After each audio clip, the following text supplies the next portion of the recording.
Hey there viewers, my name's Torinski and welcome back to another DCSS Sunday. Today we're going to be jumping back in with our attempts to get a win with every species, continuing our Tengu runs. Last week we had a little bit of an interesting start, definitely a little bit of a spacey day in terms of my mental acuity.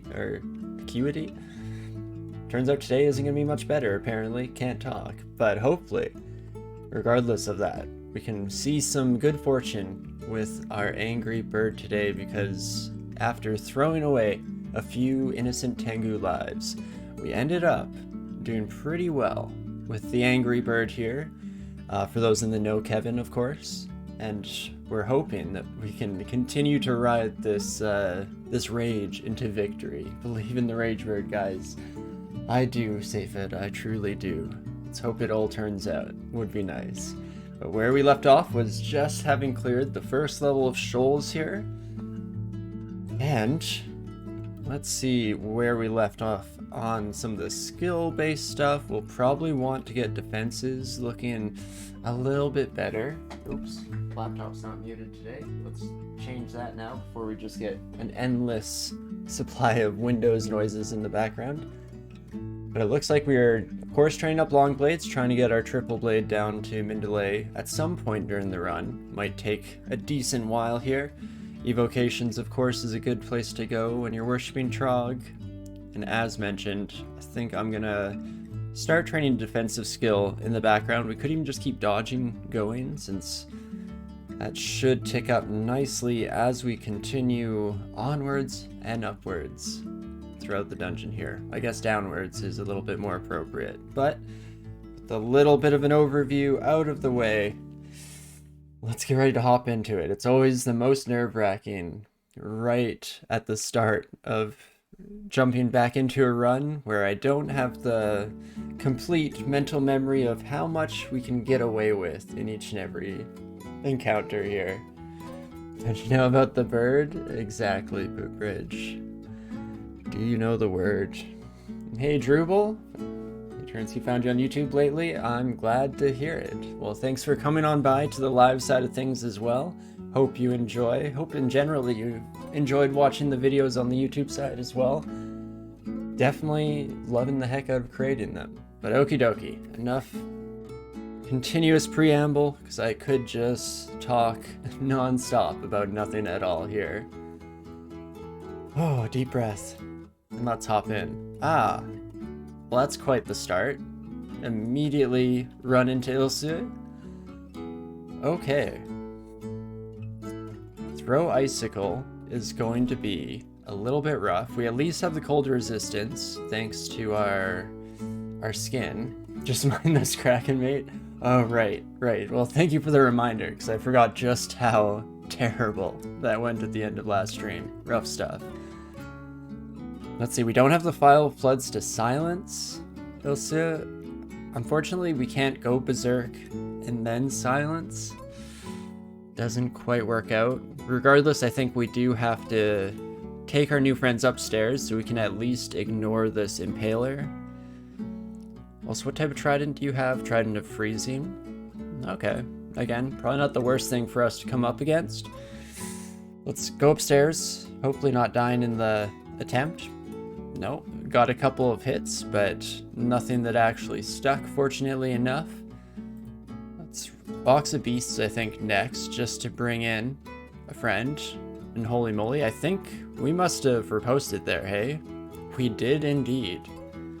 Well, that works out nicely. Now I'm definitely happy with training some more dodging, and let's get that happening more often. Don't usually use the triple swords, so it's definitely a new thing for me to see just how hard those will slam down.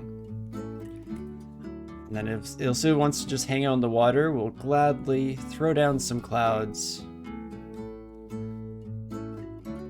Maybe run up towards her now, and that should be just about it. We did manage to dodge the first couple of icicles. Fantastic. And that's a good start. Can we get the Plutonian Blade countdown? Yeah, how much money do we have right now? Because I believe it was like 2,000 or 2,500 gold that we needed. 2,500. We have 1,827. So that's like one acquirement scroll away. So hopefully we can see that coming up at some point here. And head back down these stairs now, I believe. Can even continue to separate our enemies a little bit, since just a few bad rolls and we're going to be in a little bit of a tough spot. But that is much better. What do you have? Trident of Venom? It's not great for us, but we managed to kill you before it gets too much poison down, so that's okay. It's a start here. Oh, goodbye. No need to stand around in front of Manticore while we heal. Can also supplement with our throwing. Perfect. And just no Krakens, please. That would be nice. Hello, friends. If you could just come join me this way. Seeing that slow effect still working out to decent effect here for sure.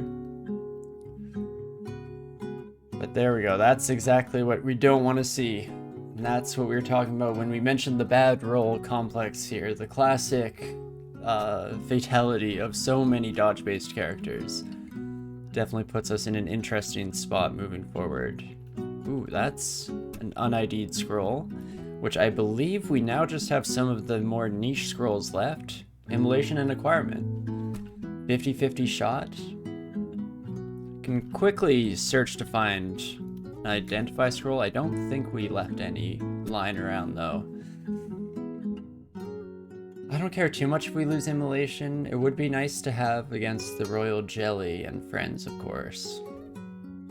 But hopefully we can find some more before we're going for the third rune, or we can always maybe go to the Abyss or something like that if we don't have the tools necessary to get out with the Slimy rune. So let's do it. Scroll of Immolation, of course, why wouldn't it be? But now we're truly in the final states, or stages rather, of the countdown. Because it will be mere moments before we see ourselves with that acquirement scroll. I'm sure of it, right? Let's just positive energy, manifest these things into existence. Definitely need to take care of you. Slightly worried about the water nymph for sure, especially since we're just standing around in water. I mean, fortunately we can fly, so that's okay.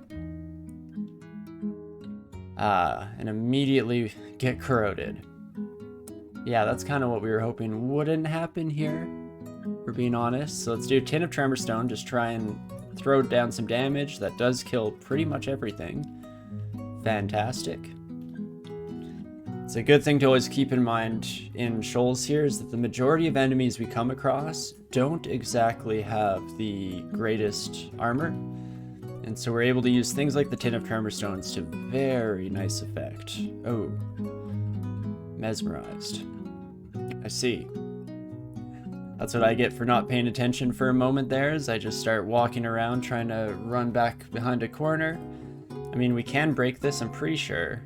Ooh, no, we don't get the good clouds, unfortunately. I was hoping to block the line of sight with the steam. There we go. All I could think of was fog and smoke, which aren't quite what I was going for, but the steam from the fire, of course. You know what? We'll just have to walk towards you here, I think. Don't have too much of an option. Fire crab is not great. Ooh, especially when we're find ourselves getting quite low already. I'm gonna throw in Trog's Hand for the extra regen, because that can definitely help us out here. And then, being mesmerized always makes you angry, very angry. Well, that is something that we excel at on the Angry Bird here, so maybe, just maybe, it can work out to our advantage.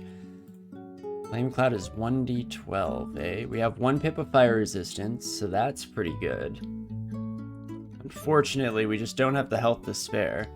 Don't know why we fought off against a bunch of merfolks with all sorts of tridents, some being magical, and it takes just a little baby merfolk with a single +1 spear to instantaneously throw us into pure panic mode. I think I will heal wounds just to play it a little bit safe. And then we should actually be able to rage our way through this fight. Perfect. And run away just in case there's anyone waiting just around the corner. Of course, when we go berserk, we usually end up doing a decent amount of shouting on our end of things. And not too bad, if just because we're alive. And that's all you can really ask for at the end of the day. And so let's get back on the road here. Not going to be doing great against a lot of these ranged opponents. I'm hoping we don't have too many satyr hordes, because without a shield, reflection isn't quite as effective as it otherwise might be in these kinds of situations. There we go. Tin of Tremor Stones doing a wonderful job once again here. And slowing our enemies thanks to our robe. Always a nice little treat. That Inglatiate effect, saving our life 100-fold throughout the course of this run. Which is something that I never really thought about. You sacrifice a bit of armor class and defensive capabilities for just a whole lot of utility. Good. Let the anger flow through you. Yes, we'll embrace whatever dark powers are necessary to get us through this in one piece. Not too proud to succumb to the forces of evil here. +1 chainmail is not great. I do love regen on an armor piece. Pretty nice. Hate leads to anger, anger leads to suffering for my enemies. That's the plan. That's the dream at the very least. Ooh, and another fire crab. I see now where you popped out of the woodwork from. We do have a little bit of a fire theme going on over there. Well, I think Ice Blast is still a decent route to go here. I thought so, at least. You're probably susceptible, not to cold, just to poison. Okay, some more just like all the other insects and crabs that we find throughout the dungeon. Thought we could use that to slightly greater effect here. We should do okay in the long run. We have a +2 Sphere of Flaming, and if the +1 Spear incident from moments ago taught us anything, it's that I should be slightly more scared of you than I otherwise might feel. We can at least hit both of you with our Ice Blast here. We'll just try and simplify this fight as much as possible. In fact, I think I will throw one more just to take down the Avatar alone. Made it our own mission to kill the Avatar. Been taking lessons from Zuko or something. But there we are. Each and every one of these early day encounters as we're just getting back into the swing of things is going to be a victory in my books for sure. Never know quite how it's going to turn out. There's another immolation scroll as well, just in case we do end up going the slime route at some stage in the future here. Not too bad. If I remember correctly, we did plan on switching over to this chainmail at some point. We're going to have to deal with our cold resistance along the way because we're already wearing a cold vulnerability item. I believe it's our gloves. It definitely is. Perfect. Turns out the memory isn't completely failing me each and every moment of my life these days, so that's good. Normally I like to do a little bit of a recap earlier in the day on Sundays, where I just log on to the file, make sure not to touch anything, but you know, do a quick checkup on inventory, how we're feeling, how we're doing. Didn't have the time to do that today, so we're seeing us just flying by the seat of our pants and hoping that it all works out. Which I'm sure it will. How could it not? We have a dynasty of bird folk to get sweet, sweet vengeance for, of course. Another Trident of Venom is not great. We are also out of Tremorstone charges this time around. So ideally, I'd like to just rope a couple of you into coming upstairs with me. Specifically the Venom, Trident, fantastic. And the rest of the crowd should go down a bit more straightforwardly, I guess. In a straightforward manner is probably the better way to phrase that in terms of how it sounds, but regardless, the end result is ideally the same. Hello, my satyr friends. I'm just gonna stand behind this bush if you'd like to come my way. Oh, I guess you can't swim. Oh, that's embarrassing. Okay, fine. In that case, I guess just this once, I'll come to you instead. I'll be the bigger person here, the bigger bird, as it were. And, of course, moments after, we said that the one thing we don't want to see are just hordes of satyrs and fawns. That's pretty much all we see for the next little bit here. Absolutely fantastic, that. Not at all upsetting. There we go. Again, the riposts are just too strong. So I very much want to see that evasion number go towards the sky here. That's partially why we wanted to switch over to the chainmail, because all we have to sort out is that cold resistance, and +8 dexterity is going to do an absolute wonder for us in terms of our overall evasion chances here. Well, my friend, you're hard to hit, but at the very least we can maybe try out a little bit of steamed Windrake. I hear that's a delicacy in this part of the dungeon. Just keep steaming that buddy up. Want to make sure they're nice and consistently cooked right down to the core, you know?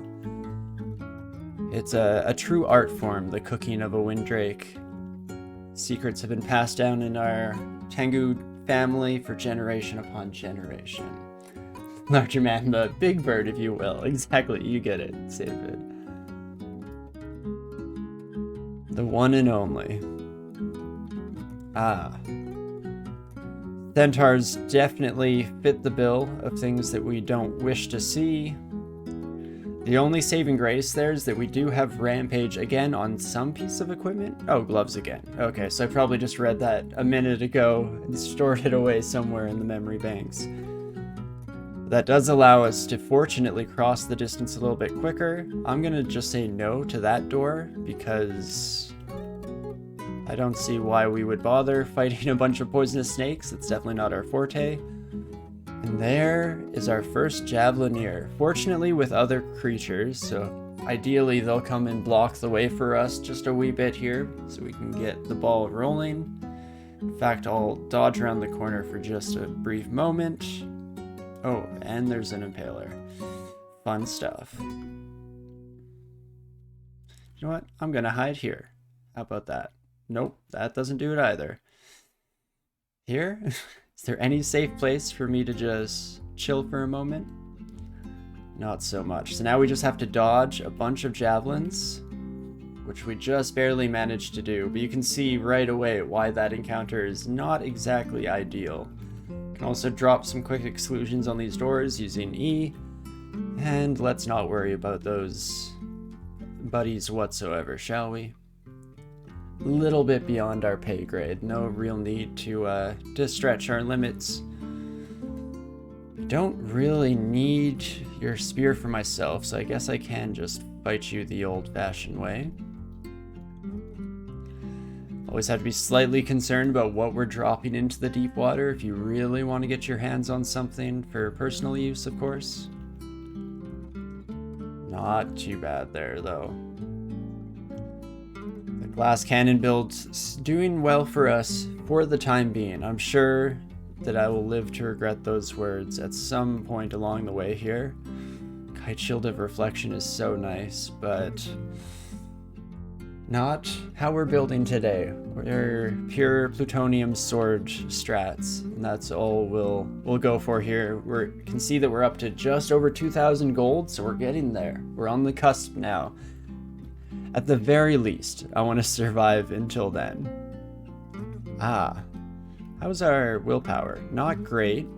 So if we want to avoid the basilisks here, we're definitely going to need to Trog's Hand. That seems a bare minimum here. And then Cattle Plebis goes down in just 2 swings. Fantastic. Shields are for cowards. Yeah, that's not at all applicable to me. I ain't scared or nothing. Let's do it. You're right. That's the attitude. That's the type of thinking that we need here. Just be brave, Forehead. Just pretend I'm not completely scared out of my wits for each and every encounter that we've been through so far in the day. That's it. 3 swords are better than 1 shield? I mean, you got a point. You definitely got a point. Here we go. Let's see what Shoals 4 has in store for us. It's one of the structured ones, maybe with the hollow center. So not too bad. And that's why we didn't want to fight a series of water snakes. That's not exactly our cup of tea. Less poison would be nice. That's the whole reason we came down here instead of going right for Spider, because we felt that Spider might be a bit of an interesting scenario to say the least. Holy moly, do we slay. Get a +4 Scimitar Flaming from Trog here, which, while not necessarily great, and I don't believe we're going to pick them up, it does remind me to drop the Scimitar that we've been carrying around this entire time, so that's nice. Should do the same for the Falchion. It's not doing much besides burning a hole in our pocket here. In fact, let's do it. Even with Vampiricism, which could be really nice, we could swap to that in an emergency to regain a little bit of health, but at this stage in the game, the Falchion just doesn't quite have the firepower, the baseline oomph that we need to get through, or to get by in one piece. So I'm okay leaving that for the time being, and we'll just keep simplifying this as much as possible, trying to 1v1 IRL as much as we can. Beautiful, just perfect timing. We immediately get marked by an unseen alarm trap, or a seen one, actually, for all I know. There might have been one just hiding around the corner there. Somebody triggered it upon coming into sight, but regardless, not super happy. So we'll have to wait upstairs, let that wear off, and maybe head down to a different stairwell for the time being, even excluding this one, just so that we remember what lies at the bottom. And I mean, ideally, this might have actually worked out for us. It's the classic Shake the Hornet's Nest strategy. Really can't talk today. Holy cow. Shake the Hornet's Nest strategy. There we go. Where we want to just agitate all of the enemies that we can so that they go wandering throughout the level, and ideally, in the future, at this point, we can just coast on by. Though this isn't looking great. Why did the Javelineer have to be the one to reach me first? Well, we have one more stairwell to try, so that's the silver lining, I guess. It's not the end of the world for that one either, just looking a little bit tougher than I otherwise might like.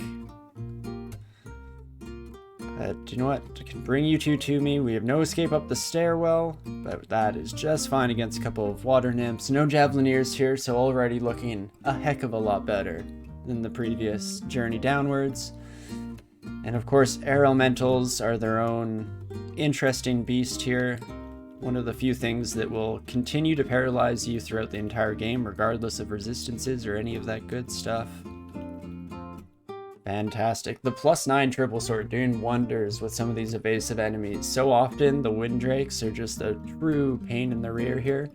But fortunately, not quite so much today as we've seen in the past, so that's solid. Not too shabby here. Hello friends, if you come this way, please don't paralyze me. Stop it. Stop it.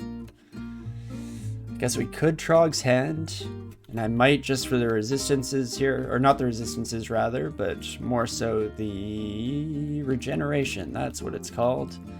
Getting some health back as the fight continues to call in new friends from every angle. Fantastic. Lots of magic users to kill here at least, so Trog is definitely happy. Okay, Air Elemental has to die if we want to be able to run away. So Javelineer is a pain, but this is pretty much the ideal situation where they're trapped behind enemies for once, so we at the very least don't have to deal with constant fire throughout the entirety of the conflict, so that's nice. How do I feel about this group as a whole? Not great. This is where we're really running that fine knife's edge that dodge builds are so fond of. especially if they have nets. Don't bring nets to a triple sword fight, friend. Ooh, and we're mesmerized by the avatar all the way over here. Huh. How about that? In that case, I think we do just have to put down some quick damage. We could try and create some clouds that might help us out. It's a little bit of a waste of a turn because we don't get a whole lot done here. Because I don't believe we can go upstairs. No, the mesmerize going unfortunately here. So I think I will just Tin of Tredemer Stones, hopefully hit the majority of these merfolks. The Javelineer goes down, so that alone is a win in my books. And oh me, oh my. Those riposts, again, just doing an absolutely wonderful job at killing some enemies as we go along here. That's where having a vampiric triple sword might be really nice, because we'd just be healing up constantly as we're under fire. But asking for a little bit much there. It's definitely a hard brand to try and get on purpose. On a specific weapon, that is. Okay, I'm trying not to kill the air elemental below us here, because again, they are doing the great work of keeping us slightly safe from the Javelineer. This tin is going to work on this branch, definitely. By and large, the absolute MVP. Okay, so the simplistic answer to this question is go berserk and just kill them as fast as we can. It's an interesting one because I think that it leads to the potentiality of an insta-death without any recourse on our end of things. Alternatively, let's see, what are the odds of us like polymorphing you? Not bad, honestly. Fire Dragon, a Bunyip, or an Ice Dragon is what you turn into. That, on the other hand, is not great. I think we're going to have a little bit of a tough time facing off there.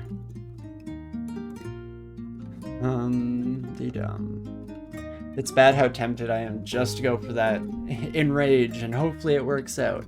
Pretty good odds. I mean, the chances of us hitting you are 66%. And while we're enraged, I'm pretty sure it's only going to take 1 or 2 hits, which is nice.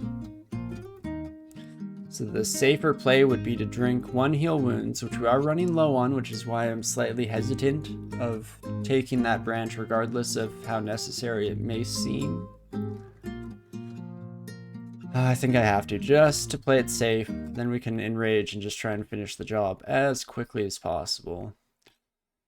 Oh, and of course, another Javelineer immediately popping around the corner. We definitely don't exactly have the resources to just continually throw healing wounds at the problem. So ideally, we can engage in this fight slightly better. If you could see me, please. You do shout, but that's fine. I'll take you on a little bit of a journey here to get away from where the noise itself originated from. Jeez Louise. Again, just immediately getting 3 bad rolls in a row sends my mind a-whirling into worry and panic. But we're okay so far. Just barely. There's the Javelineer. Ooh, and a sea snake. That is a bad combination, my friends. We're definitely leading you back home. Turns out, of course, just the way of things here. As soon as we take the safer play, we just completely lose track. Or rather, we don't take any poison damage from the sea snake, completely invalidating everything that I just said about it. But this time I will just enrage to take out the Javelineer as quickly as we possibly can. It's going to be a sketchy, close call each and every time, just like that, unfortunately. Which would probably mean the actual smart thing to do here would be to just leave the branch for a moment. How do I feel about that? Could take a quick peek as to what other alternatives we have. Even going somewhere like Elf is probably slightly more beneficial for us in terms of our overall survivability. We could start in somewhere like depths or vaults, but I was hoping to at least get 1 rune under the belt, maybe even 2, if we're feeling a little bit greedy here.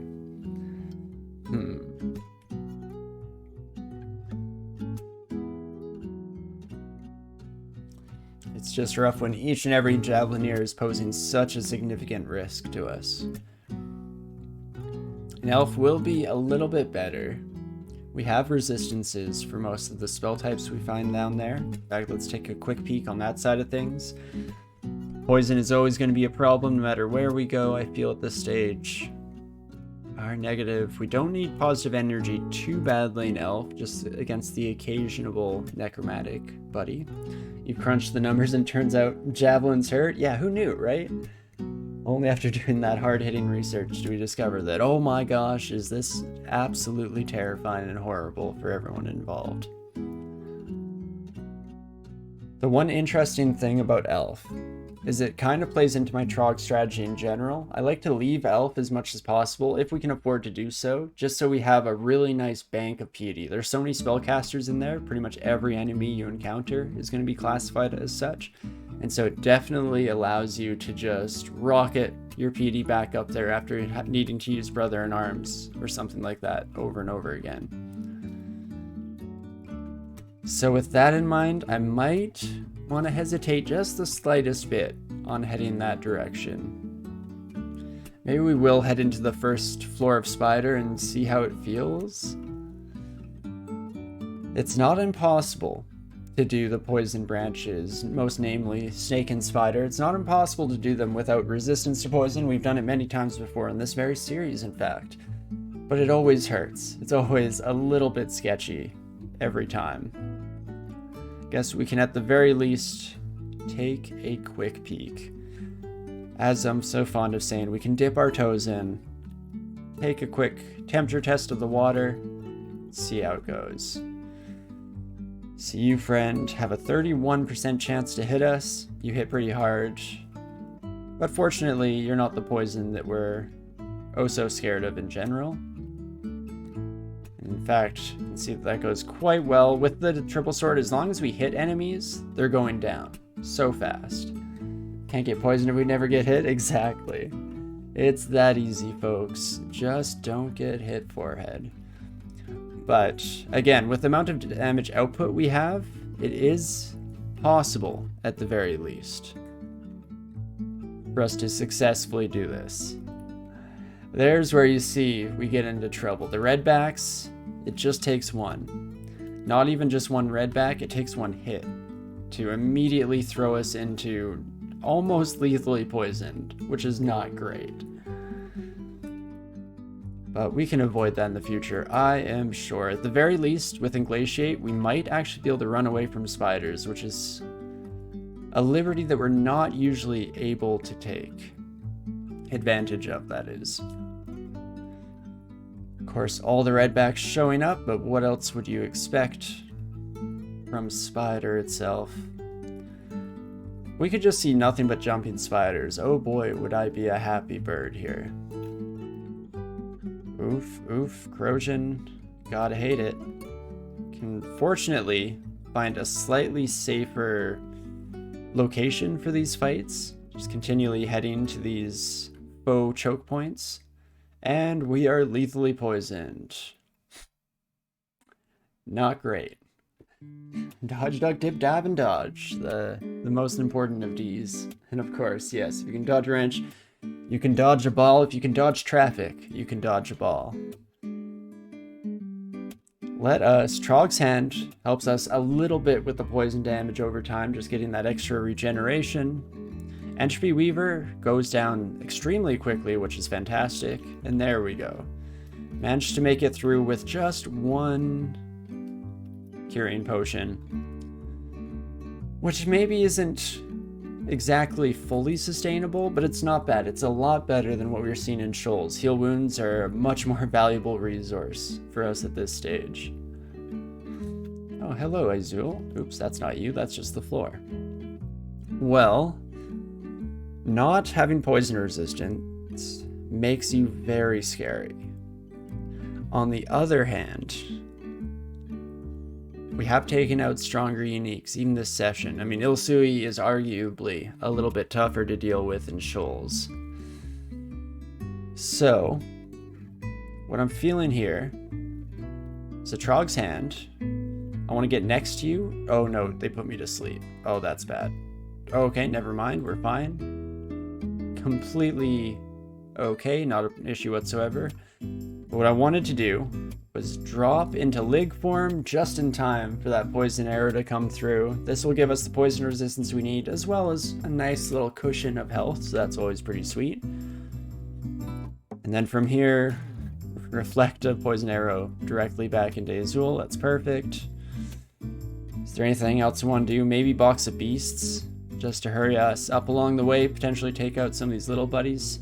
Can I go Berserk in tree form? Let's find out. Huh. I thought it wouldn't count as having blood available to get pumping through the body. But I will take it. That should allow us to finish off the fight nice and quickly here, and it does indeed seem to do just that.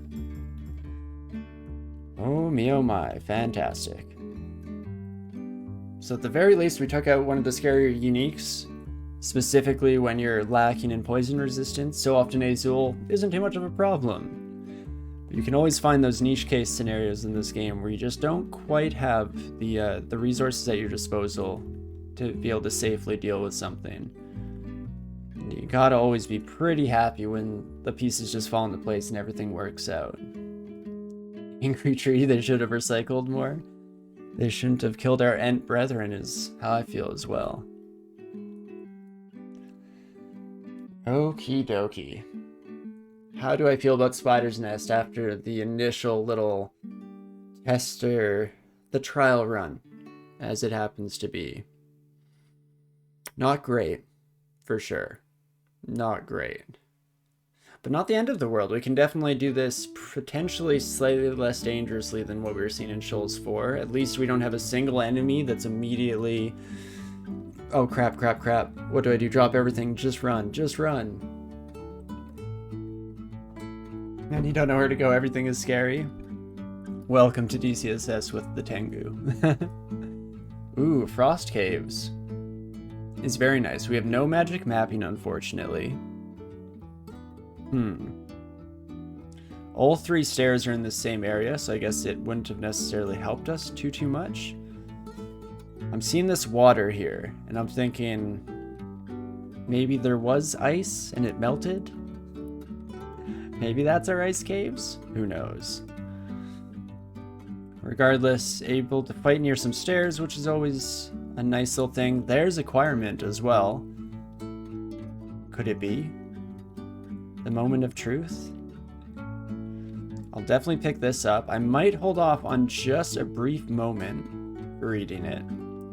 Ooh, and we get the message Distant Melting Archway, which means it's relatively close, but it's not where I initially suspected, which was just around one of these corners or something, have a little bit of a water walkway.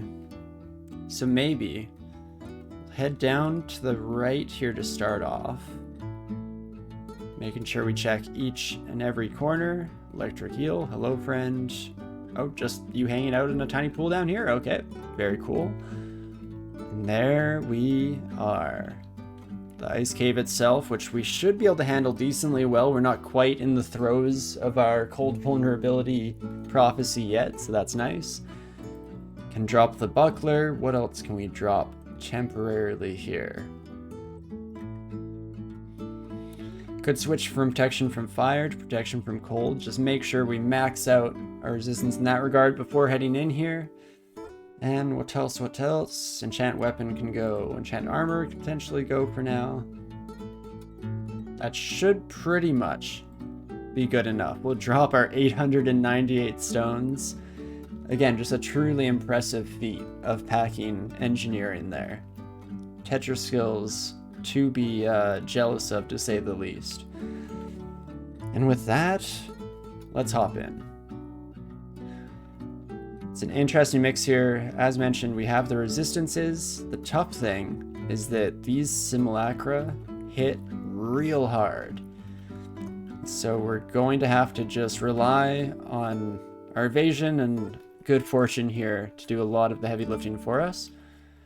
Or not. There are also slimes here. What? Excuse me, friends? What are you doing here?